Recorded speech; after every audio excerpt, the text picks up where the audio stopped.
Assalamualaikum warahmatullahi wabarakatuh. Waalaikumsalam warahmatullahi wabarakatuh. Waalaikumsalam warahmatullahi wabarakatuh. Sehat semua? Alhamdulillah. Alhamdulillah. Sehat semua ya anak-anak ini Sehat, ya. Bu. Alhamdulillah. Sandra nih paling semangat ya, selalu. Good. Iya, Bu. Nah, Oke, pelajaran pertama kita berdoa bersama-sama dulu ya, seperti biasa. Pak KM-nya mana Pak Restu? Restu, KM-nya mangga dipimpin dulu teman-temannya berdoa, nak. Oke, sebelum memulai pembelajaran hari ini, alangkah lebih baiknya kita berdoa menurut agama dan kepercayaan masing-masing. Berdoa dimulai.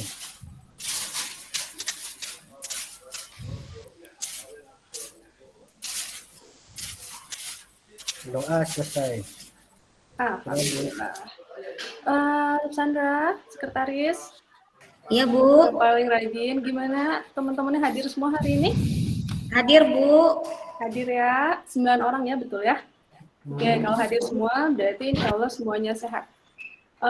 Pertama, sebelum masuk ke materi yang selanjutnya, ada yang masih ingat nggak? Materi sebelumnya di minggu lalu itu tentang pelayanan usaha.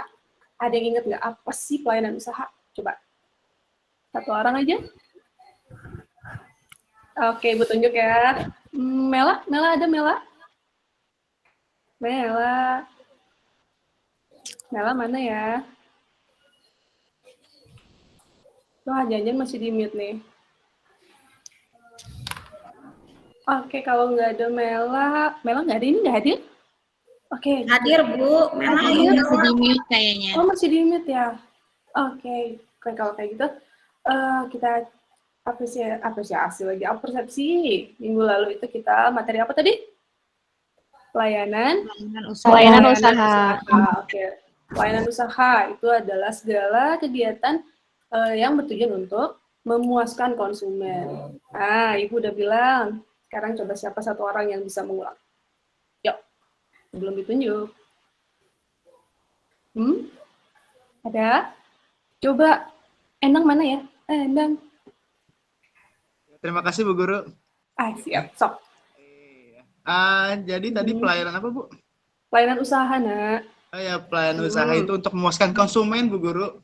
Untuk memuaskan konsumen, iya. Jadi segala sesuatu, segala tindakan yang tujuannya adalah untuk memuaskan konsumen. Itu minggu lalu ya. Dan sekarang kita masuk materi yang selanjutnya, yaitu tentang promosi usaha. Promosi usaha itu apa sih kaitannya dengan materi yang minggu lalu? Seperti yang tadi dibilang oleh Endang, pelayanan usaha itu adalah segala bentuk kegiatan yang bertujuan untuk memuaskan konsumen. Gimana bisa kita memuaskan konsumen kalau kita tidak membuat media promosi yang tepat? Coba, siapa yang bisa menjelaskan kalau misalnya kita tidak menyajikan promosi di media yang tepat, itu nanti akibatnya akan seperti apa? Ada nggak? Sebelum ya buka, kita nggak laku. Apanya nggak laku, Sandra? Promosinya nggak tepat.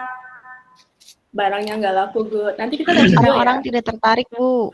Orang-orang tidak tertarik, betul. Ada lagi satu orang lagi? Produknya tidak dikenal, Bu. Sip, good. Oke, jadi kita belajar tentang promosi usaha. Tujuannya kalian sudah bilang tadi, sudah menyebutkan satu persatu, nggak ada yang salah. Lalu, sekarang motivasinya kita belajar tentang promosi usaha apa sih? Seperti yang tadi teman-teman bilang, gimana caranya kita nanti bisa menjual produk dengan tepat. Kepada siapa kita menjualnya, dan begitu manfaat untuk perusahaannya apa. Juga untuk kaliannya, kalau nanti misalnya kalian sudah mahir menjadi tenaga profesional dalam menjual, komunikasi kalian akan baik. Kalau komunikasi kalian baik, kalian bekerja di bidang apapun, itu akan mudah. Sepakat? Setuju? Setuju ya? Betul. Jadi kalian harus semangat di pelajaran ini ya. Next, oke, kita lihat PowerPoint-nya sama-sama ya. Nah, untuk promosi usaha ini, saya akan membuat kelompok. Ya, kelompok belajar ya. Kelompoknya ada 3. Coba perhatikan baik-baik. Kelompok 1, itu Willy, Liz, dan Restu. Sip, itu kelompok 1 ya. Kelompok 2, Endang, Sundari, dan Leli. Kelompok 3, Mela, Sandra, dan Naisha. Sudah dicatat kelompoknya? Sudah, Bu. Sudah. Sip. materi dari mata pelajaran PKK minggu ini adalah promosi usaha. Pertama, tujuan pembelajarannya. Nah, setelah kalian melewati pembelajaran promosi, diharapkan kalian dapat menyiapkan alat-alat dan bahan untuk membuat video promosi dan mampu membuat promosi pemasaran secara tepat dan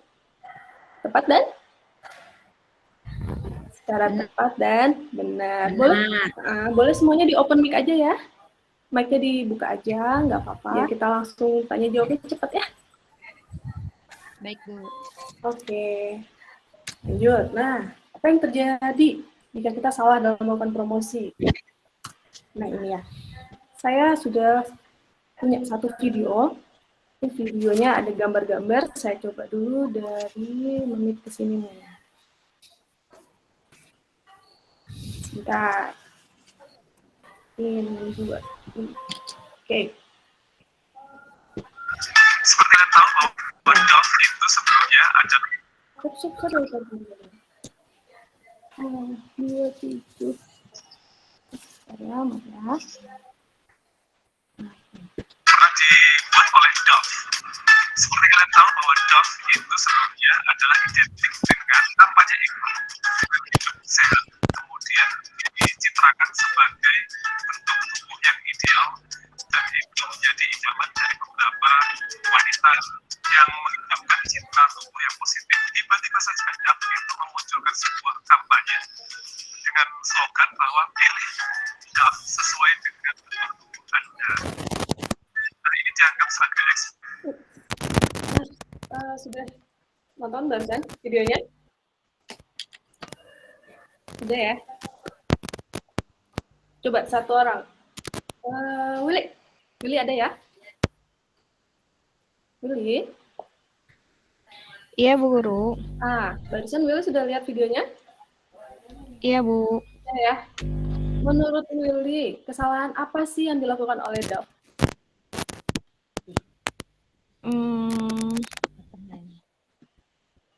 Kedengeran nggak tadi suaranya, Nak? Iya. Dengeran ya, tadi iklannya kedengeran suaranya? Iya. Oke. Menurut Willy, kesalahan apa sih yang dilakukan tadi?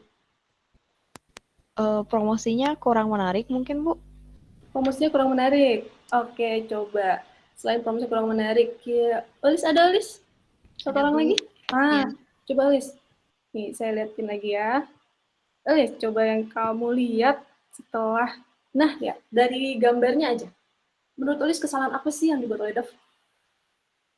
Dove itu hanya menampilkan produknya saja, Bu, tapi tidak menggambarkan fungsinya itu apa. Gitu. Oke, hanya menggambarkan produknya aja. Oke, semua jawabannya ini nggak ada yang salah, tapi yang paling tepat itu adalah Dove mempromosikan produknya ini tidak sesuai dengan bukan tidak sesuai, jadi salah gitu. Ini Dove menjual produk dengan tagline belilah Dove dengan kemasan yang sesuai dengan ukuran tubuhmu.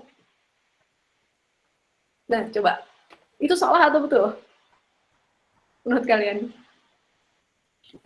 Salah kayaknya, Bu. Ya, salah ya itu. Oke, itu tidak manusiawi ya. Kenapa kita harus beli sampo sesuai dengan badan? Ini salah satu dari perusahaan yang sudah global. Itu bisa membuat sebuah kesalahan yang fatal. Oke, jadi gimana caranya? Kalau kita punya produk, meskipun produk kita baru, tapi jangan sampai melakukan kesalahan seperti ini. Kita bisa berkaca dari perusahaan lain yang membuat kesalahan. Jadi, salah satunya adalah ini ya. Lalu satu lagi, saya punya satu lagi videonya. Bentar.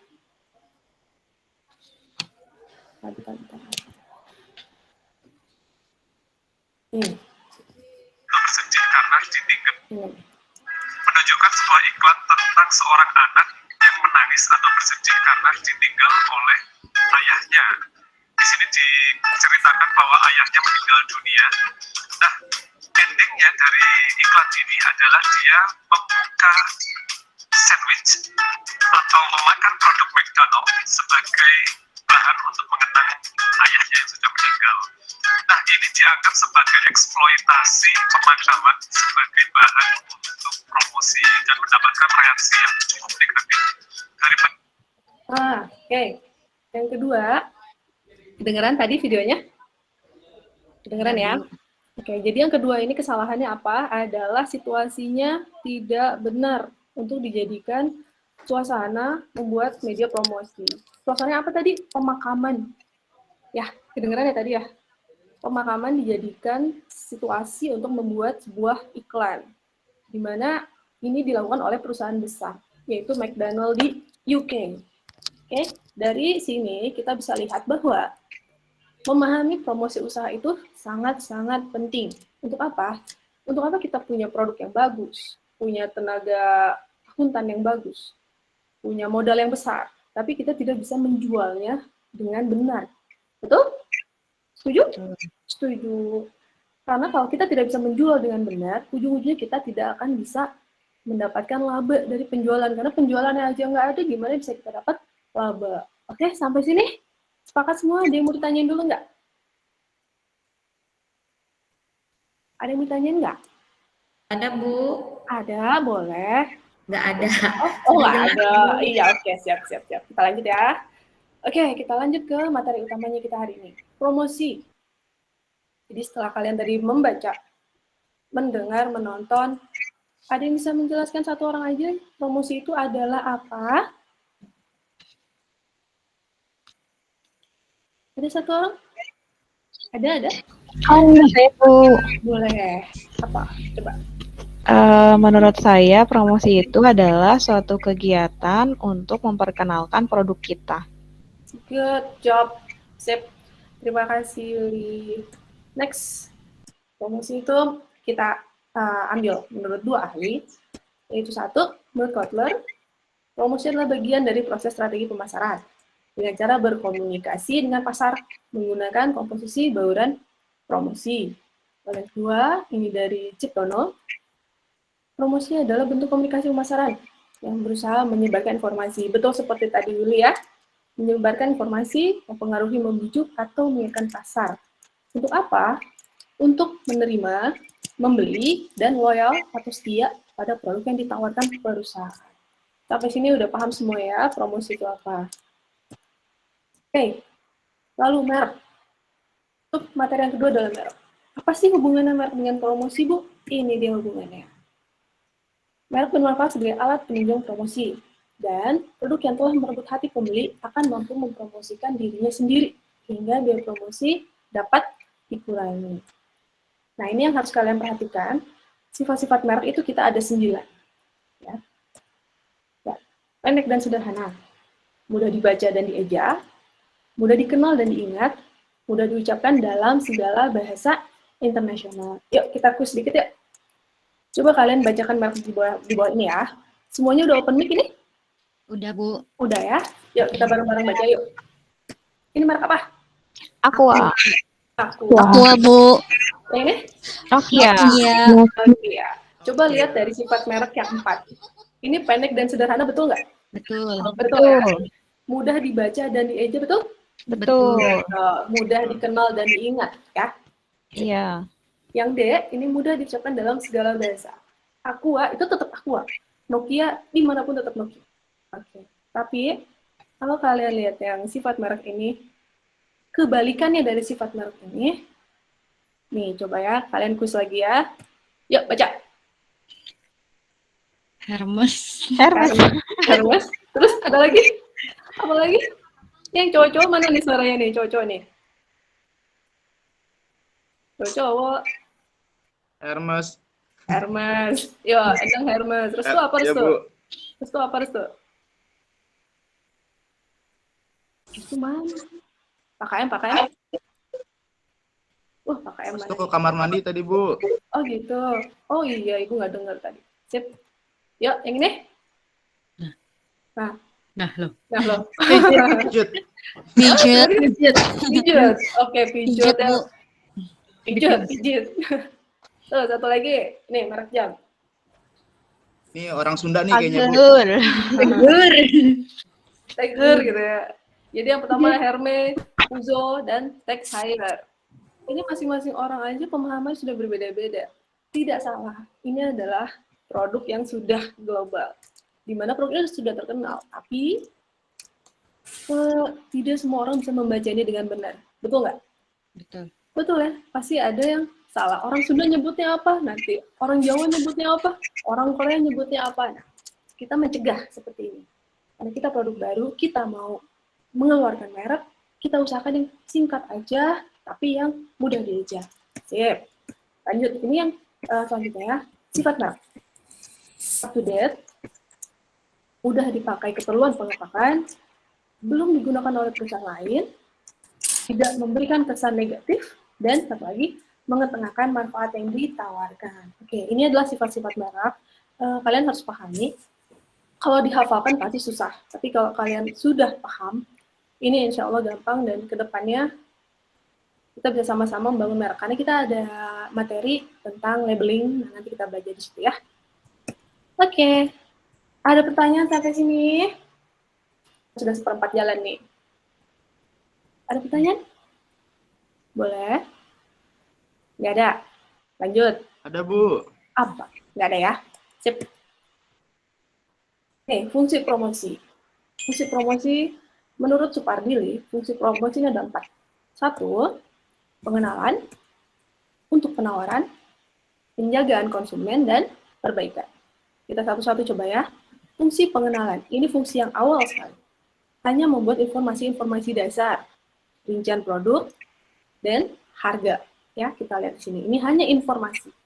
Yang kedua, ini sudah mulai menawarkan. Menawarkan kepada konsumen agar membuat keputusan untuk membeli. Tekniknya seperti apa? Banyak. Misalnya, kita kasih promo. Bagi 100 pembeli pertama akan mendapatkan diskon 10%. Ini penawaran. Namanya orang menawarkan pasti harus ada benefit ya buat konsumennya. Lalu, penjagaan. Setelah konsumen mengenal, lalu konsumen ditawarkan, konsumen udah beli, harus kita Jaga. betul, harus kita jaga. Fungsi ini menekankan pada kuantitas transaksi, bukan kuantitas jumlah konsumen. Jadi meskipun konsumennya hanya 2, tapi kalau dia terus beli, repeat order, itu sudah berhasil berarti penjagaannya. Oke? Lalu yang ketiga, fungsi perbaikan. Nih, fungsi ini untuk memperbaiki kesalahan yang pernah Anda buat. Contohnya seperti ini. Jika pertama Anda membuat satu kemasan dan kemasannya tidak safety buat konsumen, maka kalian harus meminta maaf. Dengan cara apa? Dengan cara mengubah kemasannya menjadi lebih aman untuk konsumen. Paham sampai situ ya? Oke, paham ya? Paham. Ya. Oke, paham. Itu adalah fungsi perbaikan. Untuk apa? Kembali lagi ke atas. Untuk menjaga konsumen agar tetap setia atau loyal terhadap merek. Ya, terhadap merek. Jadi, bukan hanya satu produk di perusahaan kita, tapi ke semua produk di perusahaan kita, usahakan mereka loyal. Seperti apa namanya, Nestle. Nestle itu nggak cuma hanya untuk makanan bayi, untuk biskuit, mereka masuk ke susu, mereka masuk ke air mineral, itu penjagaan konsumen. Karena konsumen perlu banyak barang, kita akomodir dalam satu perusahaan, satu brand. Paham ya? Sampai sini ada yang bertanya nggak? Takutnya ibu kecepatan nih ngomongin nih. Jelas, Aman Bu. nggak? Jelas ya? Alhamdulillah. Lanjut ya. Sedikit lagi. Nah, ini adalah segmentasi dan pembagian kelompok pasar. Ini submateri lagi. Menurut Rode dan Farrell, 1965, segmentasi adalah suatu proses pembagian pasar menjadi kelompok-kelompok pasar, terdiri dari orang yang relatif memiliki hubungan produk yang serupa. Atau dengan kata lain, segmentasi itu adalah membagi kelompok yang besar menjadi kelompok-kelompok kecil, yang nantinya kita akan jual di situ. Ya, sip? Oke. Segmentasi. Beberapa jenis segmentasi pasar. Nggak usah bingung, gimana Bu cara mengelompokkannya? Mengelompokkannya kita ada patokannya nih. 1, berdasarkan geografi. Geografi itu apa aja sih yang dibahas? Ada yang masih ingat nggak? Coba. Geografi itu tentang apa ya? Ada. Tentang dataran bentuk permukaan bumi. Nah, betul. Jadi tentang wilayah. Ya, wilayah. Oke, tentang wilayah. Seperti negara, kota, desa, kampung. Nah, kita membagi dalam geografi. Yang kedua, demografi. Yuk, yang lain adalah, masih ingat nggak demografi? Ini pelajaran SD. Ada Sandra? Mana Sandra? Ayo, Sandra kan semangat. Yuk. Sandra. Apa ya Bu ya, lupa Bu. Lupa, iya nggak apa-apa, oke. Tentang Tiga kependudukan dan- bukan, Bu? Betul. Wah, bintangnya banyak nih hari ini, Uli ya. Segmentasi pasar berdasarkan demografi, membagi ke dalam usia, jenis kelamin, ekonomi, dan pendidikan. Lalu, psikologi. Bisa saya bantu ya. Menelaah bagaimana konsumen dengan segmen demografi merespon suatu stimuli atau daya tangkap mereka dalam menangkap stimuli, iklan TV, iklan radio yang kita buat nanti. Lalu 4, berdasarkan sosio-kultural. Ini mengelompokkan berdasarkan budaya. Oke, budaya dan sub-budayanya. Kita kan banyak ya budaya di Indonesia itu ya. Lalu 5, segmentasi pasar berdasarkan hubungan secara ekstrim. Apa nih Bu? Tentang apa? Tentang tingkat penggunaan hubungan secara ekstrim. Apakah dia menggunakan produk kita sehari 3 kali seperti obat atau sekali sehari seperti minum vitamin? Nanti kita lihat. Lalu yang keenam, segmentasi pasar berdasarkan situasi penggunaan. Apakah konsumen ini akan membeli untuk dipakai sendiri atau membeli untuk menjual kembali atau yang namanya reseller? Reseller. Yes, good reseller. 7. Segmentasi pasar berdasarkan benefit. Ini manfaatnya untuk konsumen. 8. Hybrid. Ini udah nggak kita pakai sebetulnya. Nah, ini gabungan. Lalu yang 9. Segmentasi berdasarkan tingkah laku. Ini yang terakhir ya. Nah, dikelompokkan berdasarkan pengetahuan, sikap, penggunaan, atau reaksi. Ini 9 bentuk segmentasi. Kita lihat dari ke-9 ini. Kalau kita mau melakukan segmentasi. Yuk, next. Nah, masih ada yang bingung nggak dengan apa itu segmentasi dan bagaimana membuat sebuah segmentasi? Ya, ada yang masih bingung nggak? Bingung, Bu. Bingung. Bingung ya? Oke, sip. Kalau bingung nih ya, semoga video ini nih bisa membantu ya. Oke, kita lihat sebentar ya. Ini sebentar kok. Nah.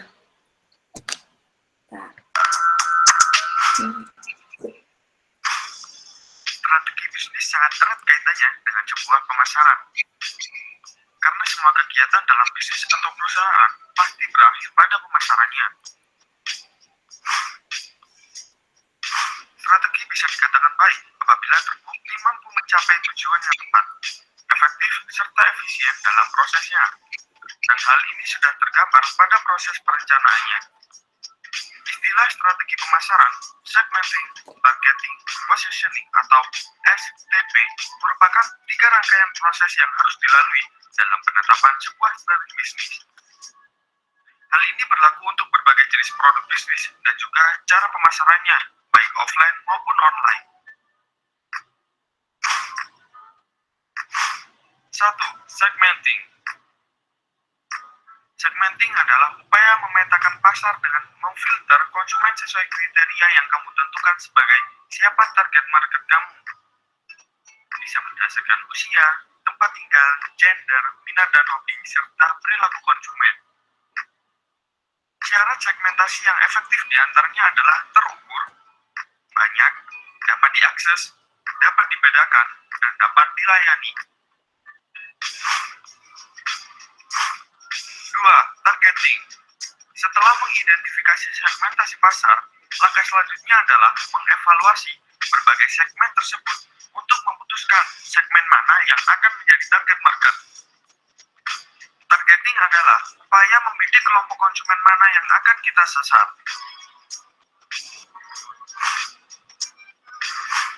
3. Positioning. Positioning adalah bagaimana kita menjelaskan posisi produk kita kepada konsumen. Apa yang menjadi perbedaan produk bisnis kamu dengan lainnya, dan apa saja keunggulannya. Udah? Udah dilihat videonya? Ya, Bu. Udah ya? Nah, saya harapkan semoga dengan pemaparan saya dan juga dibantu oleh video dari YouTube tadi bisa membantu kalian untuk memahami sub dari segmentasi. Selanjutnya ini ya, sedikit lagi bentuk-bentuk promosi. Ada periklanan. Nah, periklanan adalah alat informasi perantara ya dari perusahaan ke konsumen. Berdasarkan macam medianya, ini pasti kalian sudah sering nih. Advertensi cetak, surat kabar, koran, majalah, lalu elektronik. Elektronik itu seperti radio dan TV, ya. Ini kok sepi sekali ya? Teman-teman pada kemana ya? Lalu yang C, Ada, transit Bu. advertising, ada ya.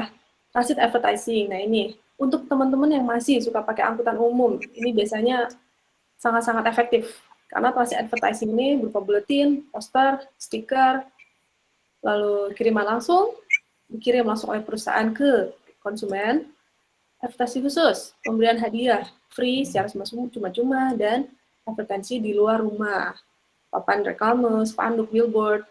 Sering lihat spanduk billboard? Sering ya? Bisa bedain nggak spanduk atau billboard itu? Apa bedanya? Nah, oke. Jadi sekarang nih, mulai sekarang kalian kalau di jalan, di lampu merah, kalian lihat kanan, lihat kiri, coba perhatiin. Oh, ini spanduk, oh ini billboard, oh ini Megatron. Oke, yang kedua ya, personal selling, tatap muka. Ini langsung, dilakukan langsung kepada calon konsumen. Nah, ini membutuhkan keterampilan yang tinggi, baik dari seni menjual ataupun pengetahuan produk. Lalu yang terakhir adalah promosi penjualan. Nah, ini promosi penjualan sama. Hanya saja ini memperkenalkan produk yang baru, menghabiskan produk yang lama, lalu tentu saja menaikkan angka penjualan. Ini tujuannya ya. Alat-alatnya apa aja yang tadi kalian sering lihat katanya? Sampel gratis. Ada yang sering hunting sampel gratis? Sering Bu nyicip. Suka ada, Bu, di mall. Banyak yang Oh ngasih. ya. Parfum ya Ya. biasanya ya. Iya. Terus, potongan harga diskon. Nah, siapa lagi hunter diskon nih? Diskon hunter. Bu, pemburu diskon. Cowok-cowok enggak ya? Enggak, cowok-cowok. Lalu, pameran. Nah, ini Kupon, cowok-cowok. cowok-cowok pameran ya. Pameran komputer gitu ya. Kupon. Cashback. Undian berhadiah. Paket harga. Dan display produk. Ini adalah sedikit dari banyak sekali alat-alat sales promotion. Lalu medianya. Kalau media online, kita bisa pergunakan apa? Ini apa? Facebook. Good job. Yang ini? Twitter. Twitter. Ini? Email. Ya, Gmail. Lalu? YouTube. Ya, ini Kaskus, sayang. Ini Kaskus, ya. Google. Oke, ini Google Plus. Google. Nah, ini baru YouTube. YouTube. Ini. Oke. Online shop. Nah, Tokopedia, Shopee. Yang ini merupakan marketplace. Oke. Nah, contoh promosi. Nah, ini tadi saya bilang. Ini ada Megatron tuh yang besar banget, kupon diskon, koran. Ini ada diskon-diskonan, sales. Nah, sering lihat ini kan di mall kan, anak mall banget kan. Sering lihat ini pasti. Mereka sedang melakukan promosi melalui media-media yang berbeda-beda. Yuk, sedikit waktunya kita pakai untuk berlatih. Lihat, sekilas ya. Contoh soal. Ibu Roni adalah seorang pemilik rumah makan. Namanya apa? Rasa nikmat. Rasa nikmat. Nih. Kondisinya adalah rasa nikmat berada di lingkungan yang warganya mayoritas berusia 40 sampai 65 tahun. Nah, ini kita sudah sip. Ini kita sudah masuk ke materi, ke submateri segmentasi pasar. 40 sampai 65 tahun dan sulit mengikuti perkembangan teknologi ya. Sulit mengikuti. Di samping itu, jaringan internet belum masuk dengan merata. Lalu pertanyaannya adalah, menurutmu media promosi apa sih yang paling tepat digunakan oleh rumah makan rasa nikmat? Penyelesaiannya seperti ini. Saya kasih contoh ya. Nah, kerjakan. Media promosi yang sebaiknya digunakan jika kondisi yang ditemukan adalah 1. Mayoritas warganya berusia lanjut berarti ini ya, menengah sampai lanjut. 2. Warga sekitar sulit mengikuti perkembangan teknologi. 3. Jaringan internet belum merata. Ini kondisinya betul ya, sesuai soal ya. Maka, media promosi yang sebaiknya digunakan adalah, ini saya kasih contoh, 1, kita bisa pakai media cetak. Koran, buletin, flyer, poster. Betul nggak? Setuju nggak? Setuju nggak? Ya, Bu. Bisa, Setuju Bu. ya? Setuju, karena ini tidak membutuhkan jaringan internet dan tidak membutuhkan keterampilan khusus dalam membuka web, dalam mencari info-info di handphone, ini nggak perlu. Kiriman langsung, sampel makanan cuma-cuma. Setuju nggak? Setuju. Setuju ya? Nah, ini pun media, kiriman langsung sampel makanan cuma-cuma. Yang ketiga, media elektronik, TV dan radio. Ini masih analog, jadi kita tidak membutuhkan internet. Maka, nah, lembar LKPD-nya udah saya bagiin kan ya tadi malam ya? Ingat? Udah dibuka belum? Ya, Bu. Ayo, udah dibuka ya. Nah, kalian kerjakan. Setelah saya kasih contoh, kalian kerjakan di lembar LKPD. Yuk, sebelum mengerjakan di lembar LKPD, ada kesulitan nggak? Buatlah satu contoh desain konten promosi dari media promosi yang sudah terpilih. Konten promosinya apa tadi? Ada koran atau TV. Kalau TV dan radio nggak usah kita bikin ya. Mungkin flyer. Nah, itu coba kalian bikin. Jangan lupa, bikinnya per Per kelompok. kelompok. Nah, bikinnya per kelompok. Dibagi-bagi. Kelompoknya siapa aja? Oke, kelompok 1 saya pilih ya. Ketua kelompoknya Willy, kelompok 1 ya. Kelompok 2, ketua kelompoknya Leli. Kelompok 3, ketua kelompoknya Sandra. Nah, oke, silakan dikerjakan ya. Masing-masing dibagi-bagi aja. Skip ya Ibu-Ibu. Oke, setelah itu silakan dipresentasikan ya. Presentasikan setiap kelompok perwakilannya. Ya, pre-memory. Lalu, nah setelah kalian mengerjakan nih, ada kesulitan nggak? Ada kesulitan nggak yang kalian Saya, Bu, boleh gimana? Di kelompok 1 gimana? bingung nentuin desainnya, Bu, yang menarik kayak gimana. Oh gitu, boleh. Terus udah diskusi dengan Iya, satu Bu. timnya? Ada yang pengen warna-warni, Udah. ada yang pengen monoton, Bu, kalau cowok-cowok. Pengen hitam putih. Oh ya, pengen hitam putih. Iya. Oke, terus gimana penyelesaiannya? Akhirnya desainnya gimana akhirnya? Akhirnya kita bikin 2 desain. Jadi tipe A, tipe B. Jadi wow. yang ada tipe cowok, ada yang tipe cewek, Bu. Oke, jadi segmentasinya ditambah ya. Jadi buat cewek sama buat cowok. Oke, gak apa-apa. Things masalahnya sudah selesai ya kendalanya. Oke, good. Kelompok lain ada kendala nggak?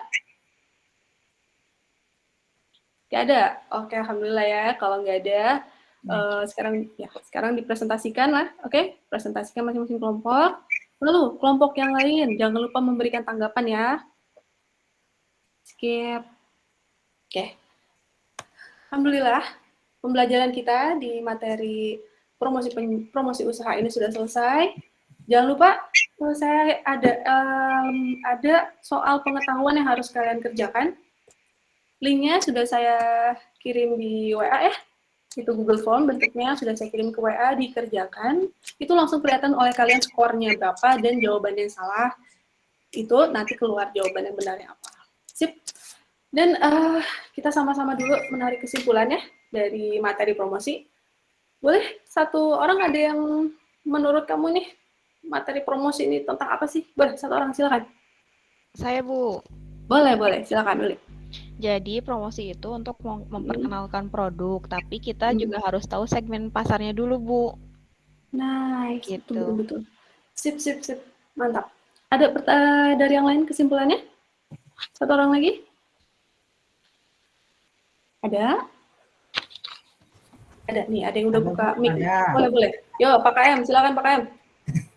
Jadi untuk meningkatkan hasil penjualan itu dengan menggunakan promosi.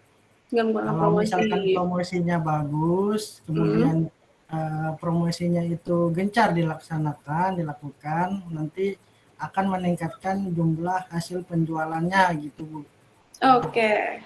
Alhamdulillah ya, berarti hari ini pembelajaran kita sudah dilaksanakan dengan baik, dengan utuh, terlihat dari sudah ada perwakilan dari kelas ini yang benar sekali dalam menyimpulkan materi promosi usaha. Terima kasih. Alhamdulillah. Jadi, oh ya nanti di akhir kalian juga ada lembar refleksi. Saya nanti share ke kalian. Mungkin nanti saya tunggunya di bawah, tapi kalian isi aja dulu. Google Form juga kok gampang. Hanya 10 soal. Mudah sekali. Lalu, terakhir, Ibu ucapkan terima kasih. Untuk teman-teman, anak-anak ibu yang sudah aktif, yang sudah membaca sebelumnya, kan ibu kasih tugas membaca ya sebelumnya. Terima kasih sudah membaca, jadi hari ini aktif. Yang belum, yang tidak sempat baca, minggu depan materi kita apa? Belum tahu kan? Materi kita minggu depan adalah harga pokok produksi. Ya, ingat, harga pokok produksi. Mohon dibaca dulu, dikerjakan resumenya dulu. Resumenya dikerjakan, biar minggu depan kita tanya jawabnya langsung. Lalu begitu, untuk yang belum ya, untuk yang belum aktif, minggu depan harus lebih aktif. Oke, minggu depan harus lebih aktif lagi dari hari ini ya.